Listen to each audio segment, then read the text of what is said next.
যে একজন মায়ের মুখে হাসি তুলে দিয়েছে মোদি কেয়ার, একজন মায়ের কোলে তার সন্তানকে ফিরিয়ে দিয়েছে মোদি কেয়ার। কেন বললাম? 2022 সাল আমার মেয়ের একটা বিশাল বড় একটা অপারেশন হয়, মানে এতটাই বড় অপারেশন যে অপারেশনটার মধ্যে লাইফ রিস্ক ছিল। আমি এখানে কোনো ডাক্তার অপারেশন করতে পারবে না বললো, আমি তাকে নিয়ে গেলাম ব্যাঙ্গালোরের সত্যসাই হসপিটালে। ওখানে যখন অপারেশন করালাম, ডাক্তার বললো বন্ডে সই করতে লাগবে, কারণ এটা সত্যি মেজর অপারেশন, কোনো মেডিসিনে কাজ হবে না, অপারেশন ছাড়া কোনো গতি নেই। তো যখন আমি বন্ডে সই করলাম, হসপিটালের মধ্যে আমি আর আমার মেয়ে ছিলাম, হাজবেন্ড ছিল বাইরে, কারণ ওখানে ঢুকতে দেয় না। তো কোনো ডিসিশন নিতে পারিনি, কারণ আমার কাছে এছাড়া কোনো রাস্তা ছিল না। তো যখন অপারেশন হলো, 7 দিনের মধ্যে 2টো অপারেশন। ফার্স্ট অপারেশন হয়ে যাওয়ার পরে যখন মেয়ে বেডে শুয়ে আছে, সেকেন্ড অপারেশন হলো। তারপরে যখন মেয়ে বেডে শুয়ে আছে, তখন সেকেন্ড অপারেশনের পরে মেয়ের এমন অবস্থা হয়েছিল, মানে মুখ দিয়ে অনাগত লালা করতো। মানে আমি বাড়ি থেকে 2টো নাইটি নিয়ে গেছিলাম, যে অনেক সময় থাকে না হোটেলে থাকতে গেলে পাটা মুখটা লাগে, তার জন্য। তো যদি ওই কাজে লাগেনি, কিন্তু আমার মেয়ের ওই মুখে নাড়াটা মতো কোনো একটু ভিজে গেল, তারপরও সে মগে করে করে কাঁচাতে হলো। মানে যেহেতু ওর ঘাড়ের এখানে একটা টিউমার হয়েছিল, পুরো ডিসব্যালেন্স হয়ে গেছিল। 2টো অপারেশন হয়েছিল, পেছনে একটা ওপেন আর একটা করেছিল গলার ভেতর থেকে গিয়ে। ওই যে গলার ভেতর থেকে গিয়ে ওরা হাড় ফিক্সড করেছিল, এখান থেকে হাড় কেটে নিয়ে গিয়ে ওখানে ফিক্সড করেছে। তো সেইটা করাতে ওর এটা গেলার কোনো ক্ষমতা ছিল না। তো ফ্রেন্ডস, সেই সময় মোদি কেয়ারের সাথে টাচ আপ না থাকলেও আমি পারতাম, কিন্তু আমি ছিলাম।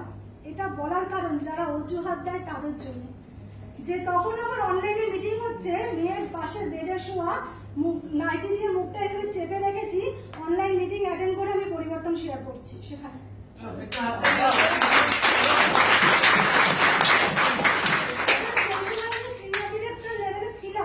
কিন্তু ওই মাসেও আমার পেমেন্ট বেড়েছে বলে কমেনি, দ্যাট ইজ মোদি কেয়ার। তো মানুষকে বলি যে যখন মেয়েকে যখন রিলিজ করছে ডাক্তাররা, তখন আমাকে তারা জানাচ্ছে যে বড় টিউমারটা ছিল আমরা বার করে দিয়েছি, কিন্তু ব্রেনে নার্ভের মধ্যে ছোট ছোট 3টে টিউমার আরো রয়ে গেছে, যেগুলো আমরা বার করতে পারিনি। তো আমার তো তখন অবস্থা বুঝতেই পারছেন কি হতে পারে। আমি ডাক্তারকে জিজ্ঞেস করলাম তাহলে পরে সেটা কি হবে। ওনারা বললেন 2টো মেডিসিন দিচ্ছি, দিয়েছিল ক্যালসিয়াম সেলকল আর ভিটামিন ডি মার্কেটের ওষুধ। তো বলছে এই 2টো খাওয়ান, 4 মাস পর আসবেন, চেক আপ করবো, এমআরআই করবো, যেটুকু বড় হবে তারপরে আরেকবার অপারেশন করতে হতে পারে।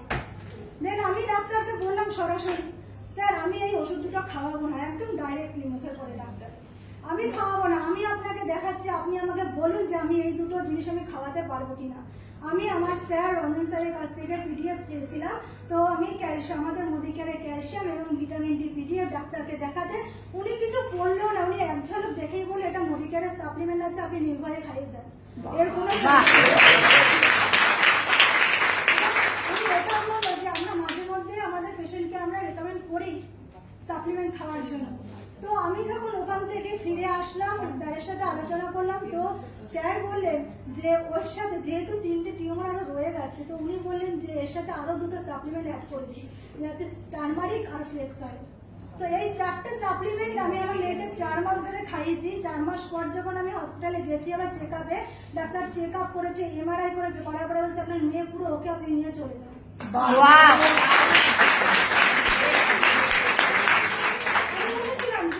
আমি জিজ্ঞেস করেছিলাম, কারণ আমি তো বুঝতে পারিনি যে এক্সট্রা 2টো সাপ্লিমেন্ট আমাকে স্যার কেন বললো।